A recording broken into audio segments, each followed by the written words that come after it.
Right, good evening, everyone, and welcome to the Pennywort Alert webinar. It's fantastic to have so many of you join us and engage in the issues and impacts of floating pennywort on our waterways. So I'm Kate, and I'm just going to do a little bit of housekeeping before we start. We are going to try to stick to 1 hour for the webinar, and that includes time at the end for a question and answer session. If you have any questions that you would like to put to our presenters, please put them in the Q&A box at the bottom of your screen, down here somewhere, and we will do our best to get through as many as we can. We are recording this webinar, so if you would like a recap or if you just enjoy it so much that you want to watch it again, we'll be sending that link out in the coming days, so keep your eyes peeled. So Pennywort Alert is a collaboration between Keep Britain Tidy and the Environment Agency, with other various partners involved as well. And our aim is to tackle floating pennywort on the rivers Witham in Lincolnshire and the Great Ouse through Cambridgeshire and Bedfordshire. During the webinar, we will be talking about how you can get involved to help the Environment Agency to tackle floating pennywort. And if you're happy to, we'd love to hear from you. There is a chat box as well down at the bottom, separate from the Q&A box, where you can introduce yourself to everyone and say a little bit about what you've been doing to tackle floating pennywort where you are. So there are 3 main points we'd like to cover over the course of the evening. And the first is around the impacts and effects of floating pennywort and what it does to our blue spaces. The second is how you can distinguish and identify floating pennywort on your local watercourse. And the last and possibly most important point is around the part we all have to play in fighting this aquatic non-native invasive species. So to help us discuss and elaborate on these points, we have 4 guest speakers with us tonight, and I'll quickly introduce them. So we have Paige Donnelly from the Lincolnshire Rivers Trust, where she works as a project officer. And since being appointed in March, Paige has been working with partners to develop a catchment-wide approach for monitoring and managing floating pennywort in the Witham catchment. We also have Lesley, who is a biodiversity technical specialist for the Environment Agency in East Anglia. And Lesley has been involved in long-term floating pennywort removal projects on the Bedford Ouse and the Cam and Ely Ouse for several years now. We're also going to hear from Mike Foley from the Cam Valley Forum. And as a forum committee member, Mike took on aquatic invasives as his key role because floating pennywort was such a major problem. And since then, since 2016, Mike has helped to eradicate floating pennywort from the upper reaches of the Cam, which is an amazing result. So we look forward to hearing about his experiences. And finally, we have Lynsey Stafford from Keep Britain Tidy, who helped to establish Pennywort Alert. So the plan is we're going to hear from all the presenters, and then we'll have a Q&A session at the end, like I said. So please put any and all questions you have in the Q&A box at the bottom of your screen down here somewhere.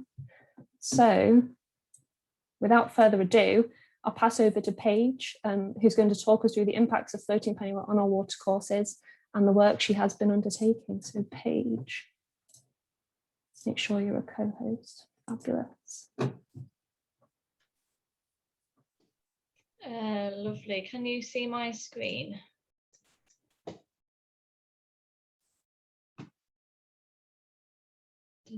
Sorry, just bear with me. Can you see my screen? If you put your thumbs up, Kate. Yeah, lovely. Thank you. Okay, so yeah, thank you for the introduction, Kate. So yes, I'm here to talk about floating pennywort and the impacts that it's having on our waterways. I'm here to tell you a little bit about the situation in Lincolnshire and let you know kind of what we've been up to at the Lincolnshire Rivers Trust. So if I just dive straight in. So we have been working with the Environment Agency and Lyons environmental contractors to develop a strategic approach to managing floating pennywort in the Witham catchment. So it's actually been quite an experimental process, seeing what works and what doesn't. And this has kind of fueled our decision making and helped us kind of develop this catchment scale approach, which I'll go into more detail a bit later. But first, I just want to talk about what floating pennywort is. So I know some of you might already know what it is, but some of you might not. And I think because I'm the first speaker, it's quite a nice opportunity to kind of bring everybody up to speed. So floating pennywort is a non-native invasive species of increasing concern in the UK. It originates in Central and South America, and it was brought over in the 1980s. It was actually sold as an ornamental plant in garden centres. So if you actually look at both the first image and the middle image, you can see that it has a flat, broad kidney-shaped leaf to it, with rounded lobes. This is really important when we're identifying pennywort in the field. The next image, you can see the roots. So these are the pennywort, floating pennywort roots. And what's actually important here is that they emerge at multiple points on the stem. And that kind of gives it that ability to latch onto areas and establish, establish in new places, which is kind of something floating pennywort does really well. If you look at the bottom left corner, you can see this is what a developing patch of floating pennywort looks like. And this indicates to me that it's quite well established purely because it's got leaves that are emerging, you've got different sizes, and you've also got leaves that are submerged. So it's kind of telling me that it's really comfortable and it's continuing to spread. So if you look at the middle photo, if this developing patch was left and not treated, it can then turn into this middle photo here. So floating pennywort likes to sit in the margins purely because it's got something to latch onto. So it needs something to stick to before it can actually develop. But it will come away from the margins, it'll spread out, and then it will kind of reconnect in the middle. And you can actually see at this point that it's taken over the watercourse already, so it's quite an issue. And then if we was to leave this, it could turn into what you can see in the bottom right corner. So it eventually creates a thick green blanket completely taking over the watercourse. So at this point, I would regard it as an ecological and public emergency. Another thing to point out as well is that a lot of what's going on is actually under the water. So although it looks really thick on top, if you was to pull that pennywort out, there'd be a massive stem and root all intertwined with the native vegetation. So this picture looks bad, but it's actually worse than it appears. So something else I really wanted to kind of talk to you about as well was the key characteristics. So it's important for us to understand these when developing methods to monitor and manage it, and it's something that's really helped us at the Trust.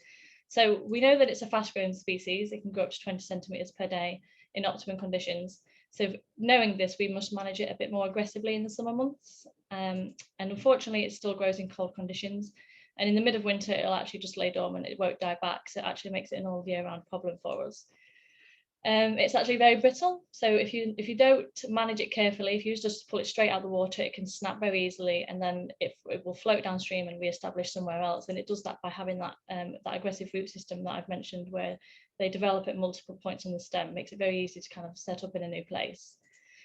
It's bright green in colour, so much that it actually does stand out compared to native vegetation. So this is something that we look for when we're surveying for it in the field. However, obviously in the UK, we have poor weather conditions from time to time.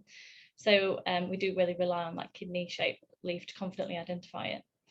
And then finally, we know that it likes slow moving water, which we have a lot of in Lincolnshire. So our low energy systems, low flow areas, it kind of makes it an ideal habitat for floating pennywort. So we take this into account when developing our action plan. So we will check low flow areas and transfer points with more care. So I am going to talk about some of the impacts it's having on our rivers, and we have seen a great deal of this within the Witham catchment. I really want to focus on two key areas, that being ecological and the community impacts from floating pennywort. So firstly, floating pennywort can actually have a really devastating effect on the local habitat and biodiversity. In invading environments, it occupies a relatively empty niche. And what I mean by this is that it fills no purpose within our rivers. It's evolved somewhere else. It just doesn't fit in within our ecosystem. So it doesn't do anything for the environment, nothing positive anyway. And so if it takes over, it means that our native plants, especially those that like to live within the river or close to the river, they will struggle for space and energy, and so therefore it kind of reduces the overall aquatic flora that we'd naturally find in a river ecosystem. Another thing we know that floating pennywort does is that when it blankets a watercourse like this, it can cause severe oxygen depletion, and this reduces the habitat for fish and other aquatic species. This therefore then has a knock-on effect, and species such as otter or kingfisher, the higher ranking species that depend on the river, they also feel the impact of floating pennywort because there's a lack of food availability purely because the habitat's not there for the fish. So therefore it threatens the entire ecosystem, so it can have a huge impact. It reduces the overall biodiversity and not just select species. It does have a whole effect. So And we have actually seen this in the Witham catchment. So for example, the catch water drain that's just off the Fosdyke, that was covered with floating pennywort just till the end of last year. Around 600 metres was completely blanketed, so it looked like this photo here. So that's 600 metres of unsuitable habitat that that our native flora and flora didn't have access to. And that's just one example in Lincolnshire. So the impacts of floating pennywort are affected, so we are all impacted by the impacts of floating pennywort as well. So for example, the loss of fish causes issues for anglers. So it's a much loved sport in Lincolnshire, we know this, and with the fishing season starting in June, this is also ideal weather for pennywort to grow, the two can clash. And we obviously want to support this sport and ensure that there are sustainable populations within the Witham catchment to kind of keep it going. With in the Lincolnshire, we also have a population of outdoor swimmers. You can find them on Facebook. They're known as the Lincolnshire Outdoor Swimming Tribe. And of course, the impact here is that if floating pennywort takes over in areas of the catchment, it then removes that ability for people to go swimming and carry on with that much loved sport. The same goes for water sports such as canoeing, kayaking, paddleboarding, and for boat users. So we want to ensure that the river is accessible for people to enjoy. And then potentially one of the biggest problems that can come from floating pennywort, and this one is actually, people feel this one, even if they don't use the river directly, they can be impacted by floating pennywort because it can block water control structures, and it therefore increases the risk of flooding, which subsequently has an economic effect on the local area. So, and then finally, sorry, there are, due to ecological impacts that I've mentioned, people can also suffer the loss of the biodiversity. So we know it's something that's kind of got us all through the pandemic, and more and more people are kind of understanding the value of nature, and so it is something that floating pennywort could take away. However, it's not all doom and gloom. So there are organisations obviously doing something about it. This webinar is a great example of that. And ourselves at the Lincolnshire Rivers Trust have been working with our project partners, as I mentioned. So we have been developing a catchment scale approach to managing and treating pennywort in the Witham catchment. We are focused on two key areas. So you can see it's surveillance and treatment. So we've actually developed a method to recording the abundance and distribution of floating pennywort. This allows us to kind of design a more effective action plan for removing it.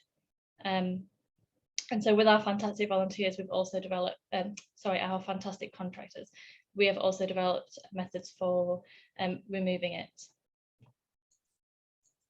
So I kind of wanted to show you some of the results from our recent Witham catchment survey. So you can see from the data that we collected that we surveyed 150 kilometres of the catchment, and in total 349 patches were found, and you can see 98% of those were small, so that's less than 1 metre squared, and then the remaining 2% were either medium or large. So looking at this data, it's actually very positive. We know that we'll be able to go in and remove most of that with hand pulling, which is obviously nice, quite a nice way to remove it. So this survey has helped us kind of develop our treatment action plan going forward. We know kind of like how we can go in and approach it and remove it now. However, what this doesn't show you is the distribution of floating pennywort across the catchment. So yes, most of the patches were small. However, we found that it was quite well distributed. Most of the pennywort we found was on the River Till, the Fosdyke Channel, and the River Witham beyond Brayford Pool. So if this was left, although they are small, it could become a huge problem purely because of how fast it can grow.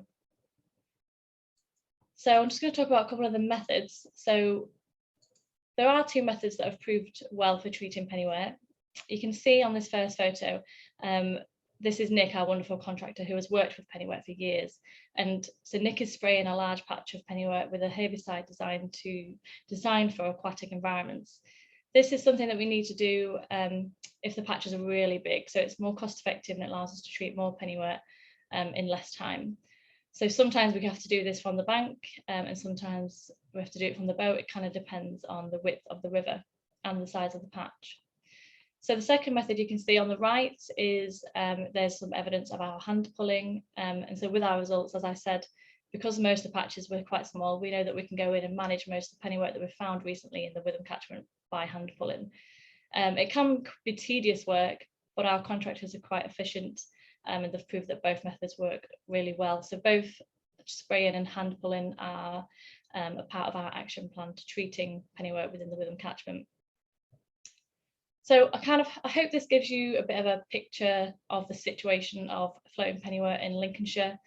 And our plan now is to treat what we have found from the results of our recent survey, and then eventually we will get around to doing another catchment survey, another catchment-wide survey, just to kind of see if the action plan is working and kind of reassess the situation. That said, there is also a role that you can play. So there's opportunities for you to become a volunteer if you wish to, if you want to get involved. So obviously RiverCare have this great pennywort alert scheme where you can learn all about floating pennywort and log your sightings. And then obviously Lincolnshire Rivers Trust as well. So we are now taking on volunteers, so you can get on board. If you're interested, you can just send me an email, and it's just basically learning about floating pennywort, learning how to identify it, and then knowing what to do when you see it, so you can record it, and then we can do something about it. I'm sure you'll learn a lot more about that in the rest of the webinar. But however you decide to go about it, it's just important that we're all working together, and that we're all coming together to protect the rivers from both people and wildlife. So if you do have any questions, I'm going to stay here for the remainder of the webinar, and I'll answer them for you. So yeah, that's it. That's everything from me. So it's back to you, Kate. I'll just share. Thank you, Paige. That was great. And it is really helpful for us all to know what's already going on along the Witham, and that there is still a need for volunteers to be the eyes on the ground. And I think that's one of the points we really want to make this evening, is that we all have a role to play. So thank you so much. Absolutely. Thank you. Next, we have a pre-recorded presentation by Lesley Saint from the Environment Agency to help us identify floating pennywort out on the river. So we will do that.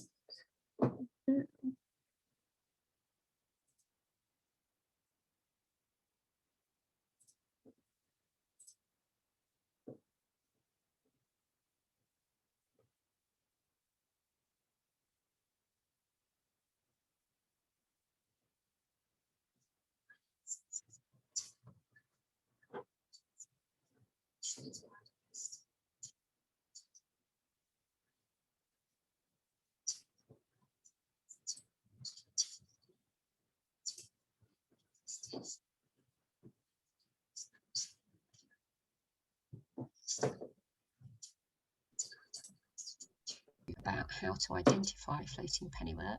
So in the next few slides, I will run through the key identification features of this invasive plant. I'm also going to mention 3 other plants that commonly can be mistaken for floating pennywort.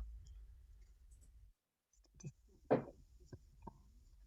very bright green, and certainly in autumn and winter they can be the only very bright green plant growing, while our native species are dying back, so that makes them easier to spot.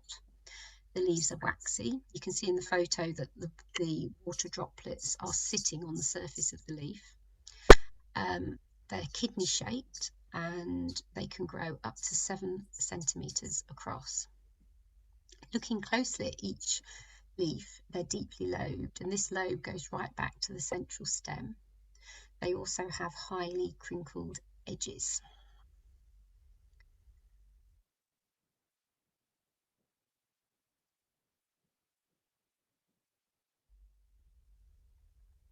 Two main growth forms of the floating pennywort leaves. You get those that are floating flat on the water surface, which you can see on the right, and then you also get the emergent leaves, where the leaves are held on their stems several centimetres above the water surface. Taken in the laboratory, you can see really clearly on this photo the fleshy, very pale stems, and also that there are numerous fine roots. This is along the stem, on the part of the stem that is below the water surface, and they'll be easy to see, within the water. There are also roots that will eventually go into the bank and anchor it into the bank.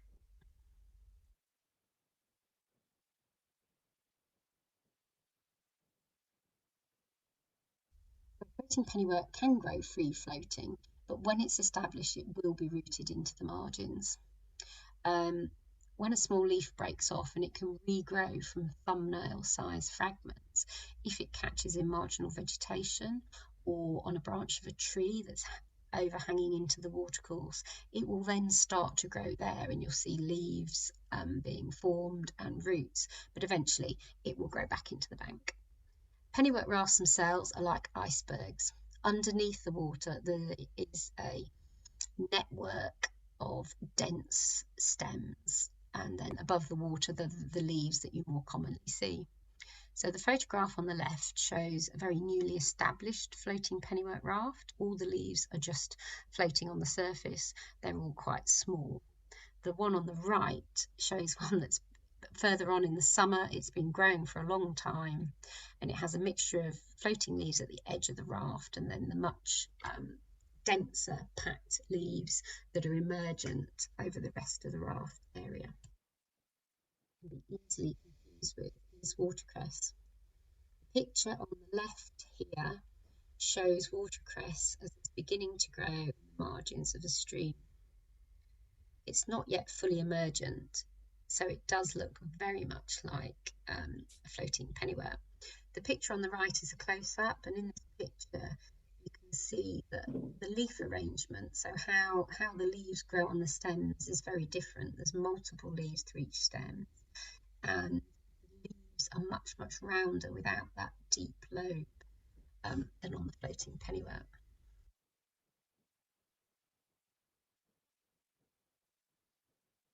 Another species easy to confuse with floating pennywort is fool's watercress.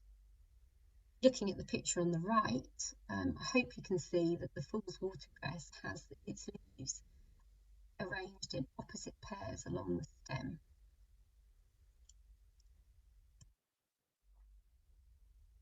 And the third plant that I want to mention, that we've had quite a few samples sent in for identification, is ground ivy. Ground ivy is actually a terrestrial plant, and these photos have been taken in my garden. But when it's growing on the top of the riverbank and it starts to grow back down the bank towards the water, it's very easy to think that it could be early growth of floating pennywort. The leaves are broadly kidney shaped and they are quite deeply lobed. But the arrangement of the leaves on the stem, so how they're attached to the stem, and they're not as crinkly as floating pennywort leaves when you look up close.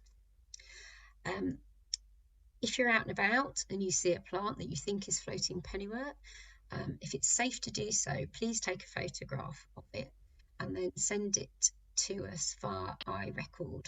This will mean that me or one of my colleagues will be able to identify it and let you know via iRecord, what the actual species is, and that will be really helpful for us. To finish my talk, so the leaves are either floating or emergent. They're kidney shaped and waxy. They're deeply lobed and have very crinkly edge. The stems are pale and fleshy, and they have numerous fine roots on the stems that are below the water, and you can see those in the bottom of this photograph. Floating pennywort grows extremely rapidly under ideal growth conditions. It will grow up to 20 centimetres a day. Ideal conditions are when it's warm, when the water's warm, when there's plenty of sunlight, and when there's plenty of nutrients within the water. In fact, it keeps on growing until temperatures drop, and it isn't really knocked back until we've had several hard frosts over a winter. And as I said before, the floating pennywort rafts are rather like icebergs, so they have a huge amount of stems and roots below the surface, as well as the emergent and floating leaves above the water.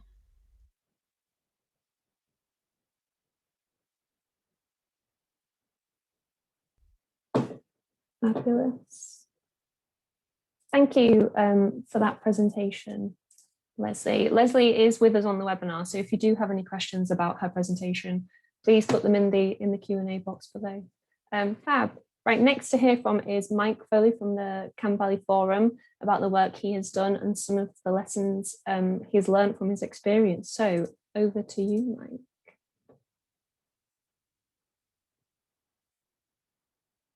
Are you still on mute, Mike? Right, I hope you can hear me now. Good evening. I'm with Cam Valley Forum. Altogether better, I coined a few months ago, thinking that every river organisation involved in Floating Pennywort, when we get together, we can do it so much better.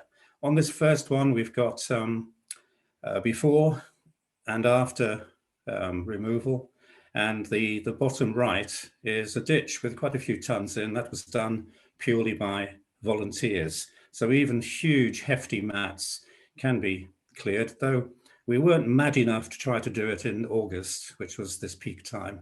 We waited till the next April when the mats had gone through their winter phase and were much weaker.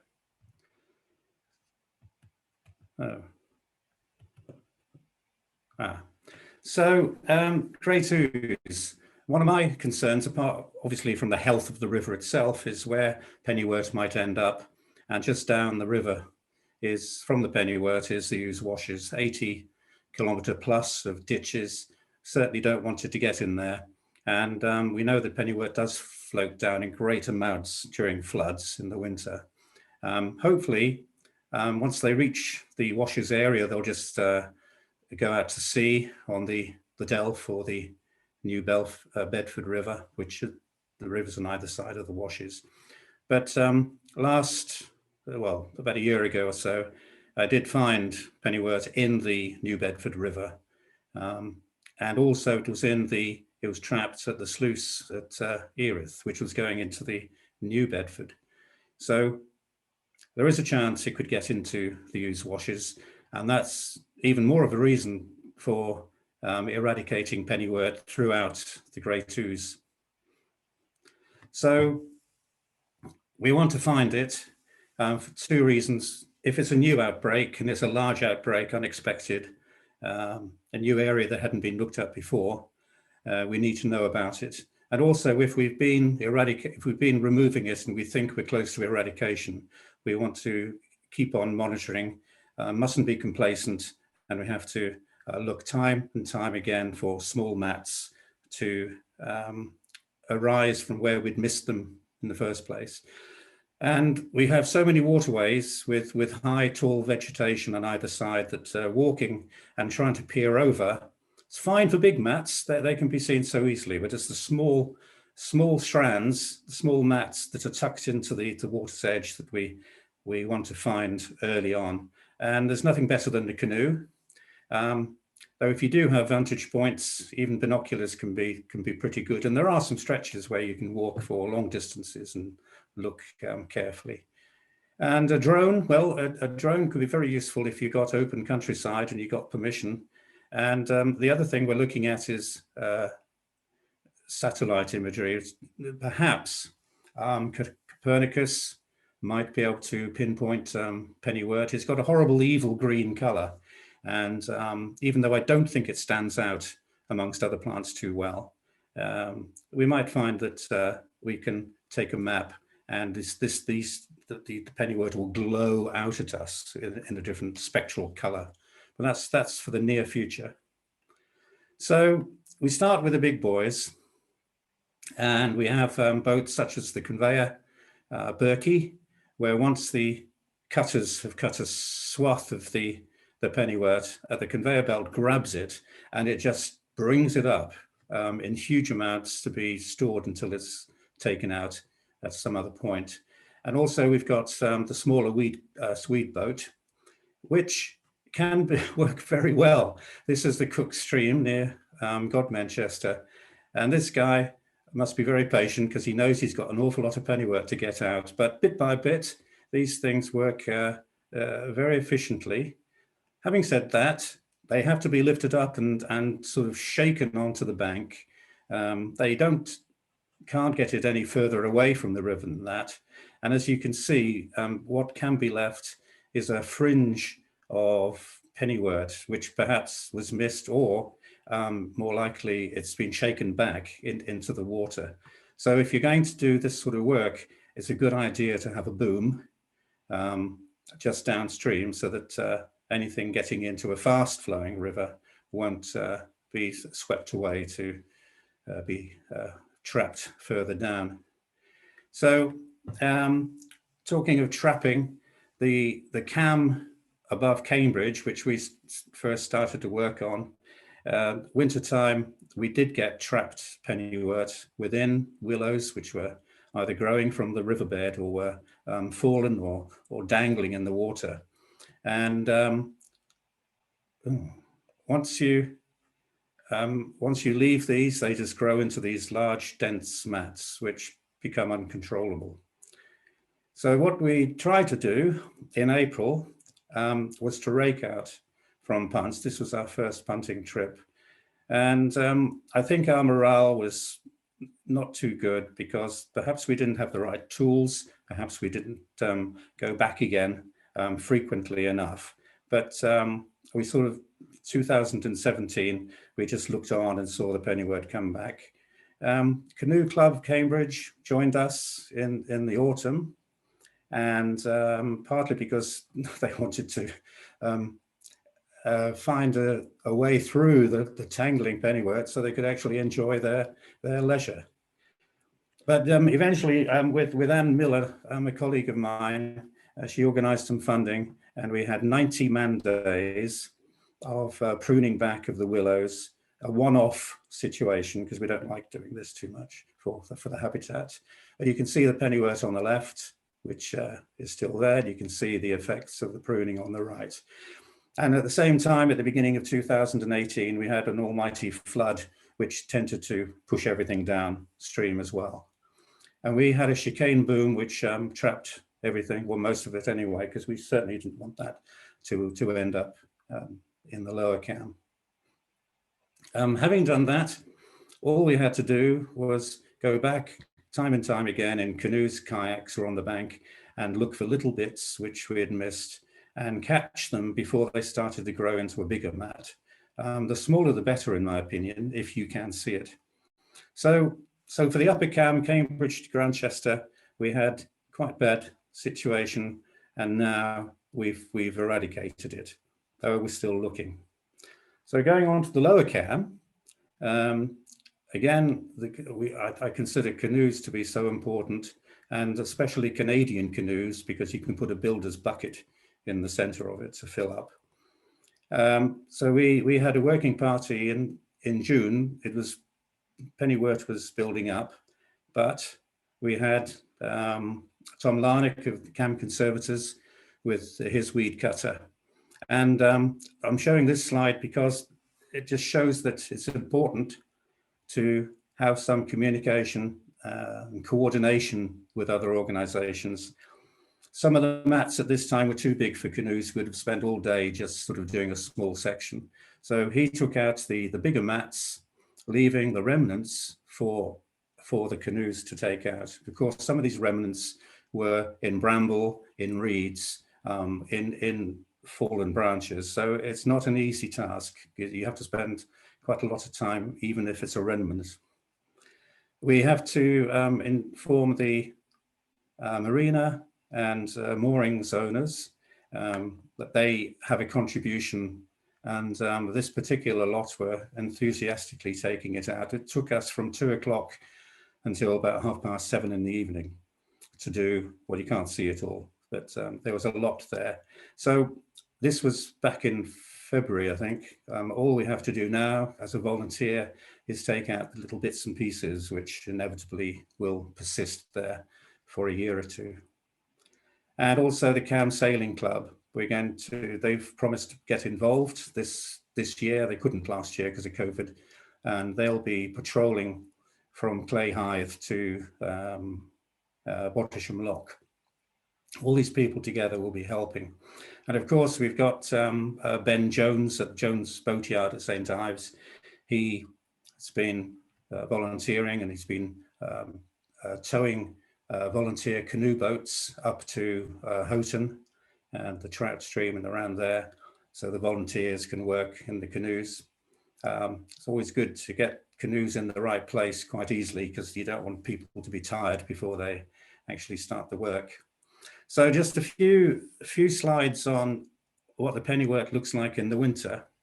We're at the stage, well, we were this winter at the stage of trying to pick out small bits of pennywort, because if you leave it, it becomes more obvious. But if there's too many obvious pieces there, they become alarmingly large too quickly, and then you lose control of it. So it is better to get it earlier on.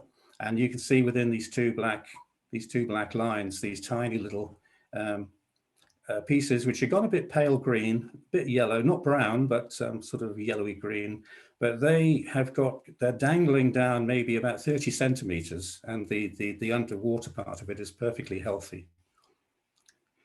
And you can get it on the riverbed. You can get it maybe 20 centimeters, 50 centimeters, even a meter deep.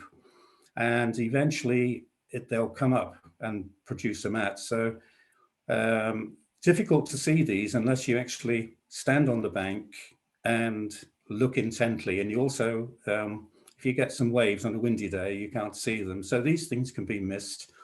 And this is from a video of mine. More so in a ditch, the stolons can actually bury themselves into the soft bank. This was the stream. The stream was above this level in the winter, but by sort of May, June, the stream had lowered, and yet I was taking out clumps of stolon. Another reason why you think you might have cleared it, the floating stuff on the water, but there's a reservoir in the bank side. Again, you don't normally see this in rivers, but you do get it in ditches. And in the summer, well, until the reed warblers go, you can't work in the reeds. And even then, you can't get in with rakes, and the boats can't get in. But if you wait till winter time, it becomes a lot easier, and you can smash down the dead stuff with a rake. And if it's not too wet, your volunteer can move out towards the water's edge. So you can work through out to reed bed without it having to be sort of cut down by a professional. And another reason for missing it is in the winter, it's so easy to see everything because your tall marginals haven't grown up. You get pennywort that grows behind revetments, it gets behind clumps of tall plants, and it can stay there, gets obscured by the surrounding vegetation. And you might be taking it out from a boat, but in fact, you have to dig it out, literally dig it out of the mud. Again, winter time is a good time to do that. So bank raking is useful. The photograph that Paige showed, I think it might have been a ditch with a large mat, and they glyphosated it. With hindsight, I think that's the sort of job, if you can get down the bank, which I think you could have done there, that could have been raked out in a couple of hours. You have to do it in a way that, so you don't break your back, but there is a technique, and if you work in pairs and have a rest, you can take out tons of this stuff in a half day. So it works fine when you can get to the bank and actually see it at the water's edge. But of course, on the Great Ouse, there's a great many stretches where bank raking is perfectly impossible. And this comes back to how necessary canoeists are. Well, canoeists, all boaters. Again, the water's edge is obscured by May, so bank rakers can't work. But in the winter time, it's a superb time, especially when you have a good revetment with no breakage in it. And this is the sort of thing we have on the lower cam, which is a joy to walk along and to pick out the pennywort. And if you're working with other organizations, you want to record where you've been. I tend to do this as a matter of course. So after a few months, I can remember where I've been. And it can be done quite easily on something like Google My Maps. And to finalize this altogether better, there's a great many people who want to work and get rid of the pennywort. need to talk to each other and coordinate with each other. There is a sequence in my mind, as I said earlier. The big boys take out the big stuff. The small stuff after that can be mopped up by the small volunteer, perhaps canoeists.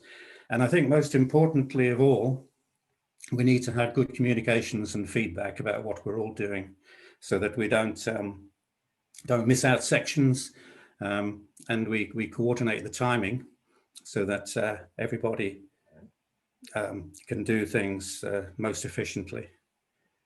That's my talk. Thank you. Fabulous.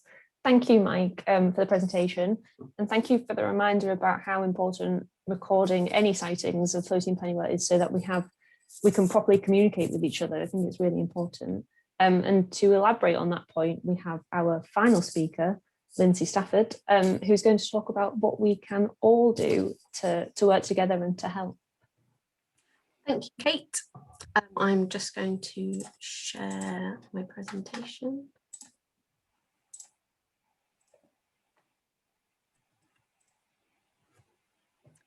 So thank you to all of our speakers. We've heard why floating pennywort is a problem. We now have a bit of a better idea how to identify it. And Mike's described really well the role that volunteers can play. And I'd now like to tell you about Pennywort Alert, which is a collaborative project between RiverCare and the Environment Agency on the rivers Great Ouse and Witham. I'm going to talk very briefly about how to record your sightings. I'll do a quick walkthrough of iRecord and hopefully demystify it.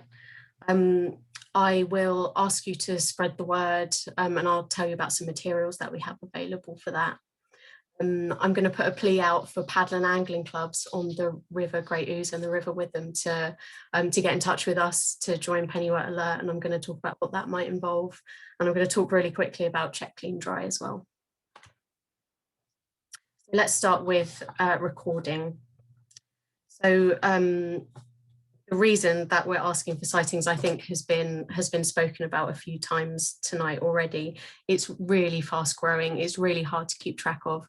I thought it was really interesting how Paige said that 98% of the rafts that they found in their survey were small, and that means that there's still time to tackle them before they get really big. And that kind of encapsulates why it's important for people to report their sightings if you think you've seen it. You all, as river users, as walkers, local communities on the river, boaters, anglers, you know your patch of river better than anyone else, and you can be the eyes and the ears of your river. So if you see, or if you think you've seen some floating pennywort, take a photo if it's safe to do so, just like Lesley said, and note the location that you've seen it. We're using iRecord to capture sightings, and we have two different geographic areas set up. This is the short URL for the ousepennywort reporting, and this is the short URL for Witham pennywort reporting. And I am going to click on this link, and hopefully I'll be able to take you through the reporting system. So if you go to one of those links, you will be presented with this screen, and you'll see that this is the Floating Pennywort Bedford Ouse activity. You don't need an account to enter a record. You can just click on here, enter a list of records. If you'd like to join the activity and look into other people's records, what other people are putting up, then absolutely make an account and join the activity. So entering a record, you're going to have three tabs here: about you, what did you see, and where was it?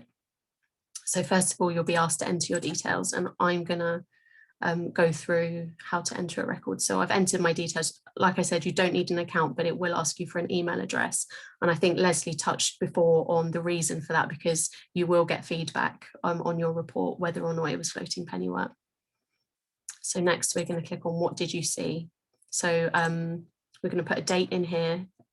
I'm going to say that I saw some on Sunday, and that's my name. So here under species, I think our activity is set up so you can only enter floating pennywort, so you can't go too far wrong. But if you type floating pennywort in, and you'll get this drop down box, so we'll just click on that blue box. And just like Lesley said, you don't have to be certain that it was pennywort. We would rather have the record if you're not sure. So you can say if you're certain, or you can say if it's likely, if you think it's likely. You can add a comment if you like, and if you click on this blue button, you can add your images directly from your computer, or you can drag files too. And that's fairly simple. And the last screen, where was it? This is obviously one of the most important pieces of information. So you'll be asked to enter a rough location. So I'm gonna say Godmanchester, which is where I took that photograph that you saw on the slide before. You don't have to enter a spatial reference. Don't worry about having to know what exact grid reference it was, because we're going to use this map. You can left click and drag the map to move around. You can zoom in by double clicking. I'm going to keep double clicking until I find the location that I saw. And at some stage, it's going to turn into a satellite image. There we go. And that's quite helpful actually for locating yourself. So I might say that I saw some floating pennywort here. I'll double click one more time. And then when we've got a red square and your grid reference has auto-filled, then you know that you're locked in. You can move it. You're not committed to that point. You can move your red square around if you're not sure until you get the right place. You can add another comment if you like, but you don't have to. And then you click submit, and that is all there is to it. I'm not going to submit that because I don't want to confuse Lesley. I hope that was fairly obvious. I know that was a really quick walkthrough. I'd be really happy to go through that with anyone who didn't quite get that. And we'll be sharing all of these presentations, so don't worry about scribbling down all of the web addresses. So next, another really valuable thing that you can do is to help us reach as many people as possible. Obviously, if you are all keeping your eyes open for floating pennywort, that's amazing. But if you can all tell 3 or 4 people, that's even better. Tell your friends, your family, anyone you know who has a boat, who boats on the Ouse, who walks along the Ouse or the Witham regularly. We share stuff on social media all the time, so please do share that. We also have these posters and postcards available, so if you have a club notice board or a village pin board that you'd be able to put one on, we'd really like to hear from you. You can go to this web address, bit.ly/free pennywort posters to register for one. We've got them specific for the River Great Ouse and the River Witham. And or you can just email us. We'd be really happy to send some out to you. And here is my plea to paddle clubs and angling clubs on the Witham and the Great Ouse. If you're a member of a canoe club or an angling club and you want to get involved in some of those small scale removal activities, or even surveying in more hard to reach places, so those places that don't have footpaths, where you can't get any bankside access, like Mike said, it's really great to survey from a boat. You have a completely different vantage point. We would really love to hear from you if you can get involved with Pennywort Alert. We have support available, and that includes equipment, activity insurance, etc. And this is all in collaboration with the Environment Agency. So you can be sure that your efforts are going to be really focused on areas that do need attention. So, a stretch of river that hasn't been surveyed for a long time, or perhaps if there has been a big mechanical debulking activity and we need some paddlers to do a follow-up survey just to see whether anything is regrowing. And finally, a really important point to mention, because all year round, but especially because this is Invasive Species Week, is to always check, clean and dry any of your equipment which has been in a watercourse. Some non-native invasive species can survive up to 2 weeks out of water. And there are some real nasties around. I'm not only talking about floating pennywort. So if you can check all of your equipment, including all the hard to reach places, clean it all down, preferably with hot water, and leave it to dry for as long as possible, at least 3 or 4 days. I can't remember what the recommendation is, but there's lots more information on non-nativespecies.org/check clean dry. And that's especially goes for when you're moving between watercourses as well. And finally, I just want to say thank you to everyone for coming.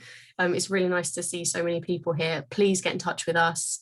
Take a look at our website, follow us on social media, and let us know if you'd like some posters. If you want to get your club involved, we really want to hear from you. Or even if you just get confused with iRecord, I know it's not the most easy to use platform, and I'd be really happy to walk anyone through it again. I'm going to hand back to Kate now.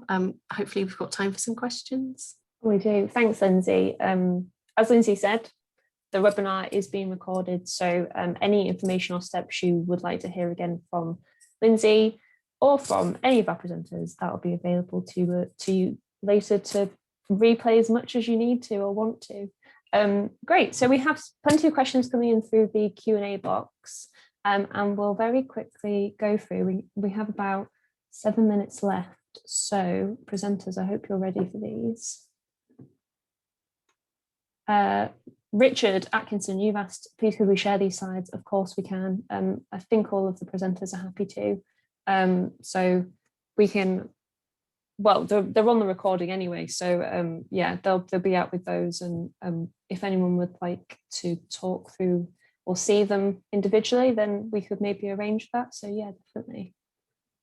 Jamil has asked, what is the bigger challenge currently, finding and monitoring the pennywort or removing it? Mike, you might be best placed to answer that. Sorry, could you say the question again? It is, what is the bigger challenge currently, finding and monitoring the pennywort or removing it? I think it's removing it, isn't it? But removing it, finding it at the right time so that you can properly plan what to do. You can take a thin mat early on, and it takes a few minutes to get out. And the same mat a few months later is just almost impossible. So yeah, it's just hard work. It's a hard slog, basically, removing pennywort. No magic. We also had a question come through earlier this week from Roger Mitchell. And Lesley, I think you have seen this question, so you might be able to answer it. What are the present and potential nature-based solutions to controlling this species, i.e. instead of chemical treatment or mechanical removal? Yes, you did send that through, which was really helpful. It's a really exciting time for the development of biological control. CABI have been researching, looking for a biological control agent for floating pennywort for about 12 years now, and they've got to the point where they have selected a weevil, and it's currently with the government, with DEFRA, deciding whether or not it should be released out into the environment. And I think we should know pretty soon if it is. My understanding is if it is allowed to be released, there will then be some pilot projects where they study how it actually works in the wild in the UK. I suspect it won't come as a pilot to either the CAM or the Bedford Ouse, because we've done such a good job of removing pennywort already, but it should be a really good tool in the future, providing it is released for use in the UK and it works well. So I'm looking forward to having another tool in the battle against floating pennywort. Absolutely. Paige, this might be a good one for you. Jonathan has asked, what is the optimum rate of application for Roundup Bioactive Pro to best control floating pennywort? Do you know in terms of what your contractors use? So I was looking at that question. I don't actually, I'm sorry, I don't think I'm best equipped to answer. Obviously, so we have our contractors do a lot of the work that side for us. So we use what was it? Is it glyphosate? I think, Mike, that's what you mentioned, wasn't it? Yeah. So that is the one that we currently use. and it's kind of like a standard practice one that's used. So we found that it is quite effective, and we have, obviously our contractors are highly trained, so they will only spray pennywort to the best of their ability, and because we only use it on patches that are extremely large, it's quite easy to just, because the leaves obviously emerge out of the water at that point, it's quite easy to be selective and just target floating pennywort to kind of like reduce the impacts in the local environment. And I'm not sure if that answers. Sorry. Can I just come in there? I was just going to say, we use glyphosate. You use it as per the product label, because that's the only thing that's licensed to be used in this country in or near water. But the other thing that we use is an adjuvant, which is basically something called top film, which sticks the floating pennywort to the leaf, because we found that if we don't use that, it's not effective at all. All the people that apply floating pennywort have to have a special qualification in applying herbicide in and near water, and all applications have to come into the Environment Agency for permission before someone can use it. So we're checking they're qualified, and it's a contact herbicide, so it will only affect the actual plant that it touches. So as long as it's applied properly, it will only kill that one plant, and it should be done in proper weather conditions, but people are trained to know that. You don't do it when it's windy, so it gets blown onto other things. So hopefully that helps. Yes, thank you very much for that. Our contractors are specially trained, and they've gone through the whole process, and they've got the qualifications, and yeah, so they do, like you've mentioned, they'll target floating pennywort, and it will just stick to that plant, and so yeah, they'll avoid the local environment around to reduce the impacts to the local environment. So yeah, thank you for that, Lesley. Paige, I actually see you're typing this answer, but it might be quite useful for a few people to know. So Peter's asked, have you followed up on the herbicide treated sites to monitor success during subsequent growing seasons? Is timing important? And he says he's curious about the ability of submerged sections to recover. So like as Lesley mentioned, because it does have the ability to kind of like stick to the leaf, and if you spray it directly on there, it'll stay on that plant. It still does work. It has to be diluted a little bit in the water. But we have gone back to treated sites and found that it takes around 2 weeks to kind of be effective. So we have sprayed and then gone back in 2 weeks, and you know it's working because it obviously starts to die off and it changes colour, so you know that at that point that the treatment has worked. So yeah, we do go back on a regular basis to check treated areas that have been treated with spraying to see if it's working.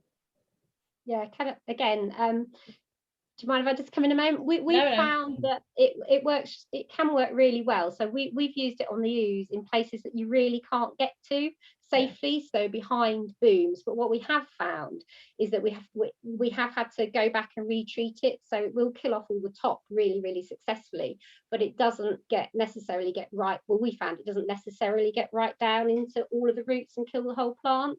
So it is a case of going back again. But that's the same with all treatment methods with floating pennywort, mechanical, hand picking, herbicide. It's a very persistent plant, so you need to go back again and check it and again and again. So yeah, I think we're still in obviously a learning process, learning all about how to treat it and how effective it is. So we will still be going back to those areas that we've treated that we think it's been effective, just to double check that nothing actually slipped through. So yeah, I think the problem can arise if the mats are immersed or surrounded by marginal plants on the water's edge, because then you can't apply the glyphosate efficiently and you're going to miss bits, and they'll just grow out again. So that'll come into what time of year, obviously, that you're spraying as well. So obviously if it's in the summer and everything's growing, it's going to be really difficult. But if you can do it in the winter when it's obviously a bit less abundant, then that works better. Thank you all for answering that. Lynsey, I can see you're typing the answer to this question, but I actually think it might be quite useful for everyone to hear the answer. So Peter's asked, again, I've been using Plant Tracker to record floating pennywort. Do you cross-reference this site? So the answer, as I know, is that there are a few different recording platforms that do feed into iRecord. And I'm not sure if Plant Tracker is one of them, but I think that Plant Tracker is not being supported or developed anymore, whereas iRecord is. And with iRecord, you will get feedback from, if your record is in the regions that we're looking at for Pennywort Alert, you will get feedback from your verifiers in the Environment Agency. So it's possibly better to use iRecord at this point, even though we probably will see your record through Plant Tracker anyway. You can't actually get Plant Tracker onto your mobile phone anymore. I tried about 3 years ago and I was too late. Well, we've slightly run over, so I think we're going to have to call it for this evening. But thank you again to our guest speakers. You've been fantastic. And thank you to you all for joining us this evening and for your questions.